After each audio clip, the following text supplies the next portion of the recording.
नमस्कार, आप देख रहे हैं डी न्यूज़ और मैं हूं अभिषेक मिश्रा। इस वक्त हम एलजेपी दफ्तर के बाहर खड़े हैं। सुबह का वक्त है।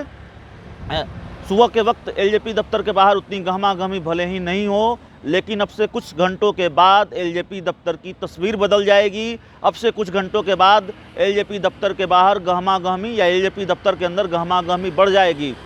लोक जनशक्ति पार्टी के राष्ट्रीय अध्यक्ष चिराग पासवान की अध्यक्षता में आज पार्टी की एक अहम बैठक होनी है और इस बैठक को लेकर जो हमारे पास जानकारी है वो जानकारी ये है कि इस बैठक में कार्यकारी अध्यक्ष को, पार्टी के प्रदेश महासचिवों को बुलाया गया है और उन तमाम नेताओं को बुलाया गया है विधानसभा चुनाव के बाद जो कभी किसी पार्टी की बैठक में शामिल नहीं हो पाए हैं। विधानसभा चुनाव के बाद भी पार्टी की 1-2 बैठकें हुई हैं, तो उन बैठकों में पार्टी के जो नेता शामिल नहीं हुए हैं उनको इस पार्टी की अहम बैठक में बुलाया गया है।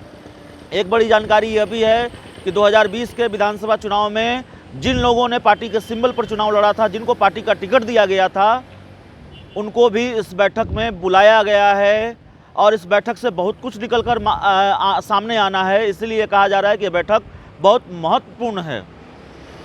दरअसल विधानसभा चुनाव से पहले चिराग पासवान ने बिहारी फर्स्ट विजन की शुरुआत की थी, विजन डॉक्यूमेंट भी बनाया था और विधानसभा चुनाव के बाद चिराग पासवान जिस तरह से उन्होंने चुप्पी साध ली या फिर जिस तरह से साइलेंट हुए, उसको लेकर ये सवाल उठने लगा कि आखिर बिहारी फर्स्ट विजन का क्या होगा। तो इस बैठक में इस सवाल का जवाब भी मिलने वाला है कि बिहारी फर्स्ट विजन का क्या होगा, बिहारी फर्स्ट विजन को कैसे आगे बढ़ाया जाए या फिर उसको लेकर क्या रणनीति बनती है, ये इस बैठक से निकलकर सामने आने वाला है। और जो सबसे महत्वपूर्ण बात इस बैठक से निकलकर सामने आनी है कि देखिए, विधानसभा का चुनाव हो गया, पार्टी को अपेक्षित सफलता नहीं मिली।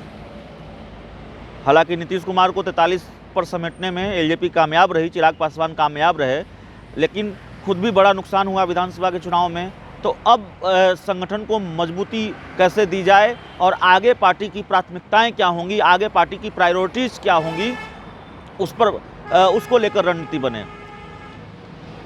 विधानसभा चुनाव के बाद ये पहला मौका है जब चिराग पासवान इतने लंबे वक्त तक बिहार में डेरा डाले हुए हैं। लगभग 3-4 दिनों से वो पटना में हैं और उनके घर पर भी लगातार पार्टी की बैठकें हो रही हैं और वो तस्वीर भी हमने आपको दिखाई हैं। बैठकों के बाद जिस तरह के बयान सामने आए हैं, इंटरव्यू हमने आपको दिखाया है।